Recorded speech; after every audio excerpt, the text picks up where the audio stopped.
یہ وہ ذات جس کے بارے میں اللہ رب العزت نے کہا لقد کان لکم فی رسول اللہ اسوۃ حسنہ، بے شک تمہارے لیے تمہارے رسول کی زندگی بہترین نمونہ ہے۔ تو اپنی اولادوں کو، اپنے طلباء کو، اپنی سوسائٹی میں لوگوں کو زیادہ سے زیادہ اس طریقے سے اللہ کے رسول صلی اللہ علیہ وآلہ وسلم کی ذات مطہرہ کے ساتھ جوڑا جائے۔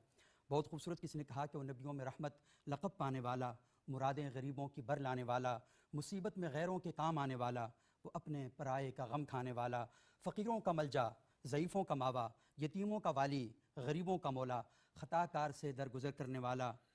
بد اندیش کے دل میں گھر کرنے والا، مفاسد کو زیر و زبر کرنے والا، قبائل کو شیر و شکر کرنے والا، اتر کر ہرا سے سوئے قوم آیا اور ایک نسخہ کیمیا ساتھ لایا، مسیح خام کو جس نے کندن بنایا، کھرا اور کھوٹا الگ کر دکھایا، عرب جس پر قرنوں سے تھا جہل چھایا، پلٹ دی بس ایک آن میں اس کی کایا، رہا ڈر نہ بیڑے کو موجے بلا کا، ادھر سے ادھر پھر گیا رخ ہوا کا۔ اور یہ رسول اللہ صلی اللہ علیہ وآلہ وسلم کی تنہا ذات ہے جن کے بارے میں آپ یہ کہہ سکتے ہیں کہ وہ ہر معاملے میں اپنی ذات کے اندر ایک ایسی شخصیت تھی کہ جس جہت سے دیکھیں محمد نظر آتے تھے۔ ان کی جوانی، ان کا لڑکپن، ان کا بڑھاپا، ان کی سیرت، ان کی صورت، ان کا گھر کا معاملہ، جس حوالے سے دیکھیں ایک کامل اور اکمل نمونہ ہمارے سامنے کھڑا ہو کر دکھائی دیتا تھا۔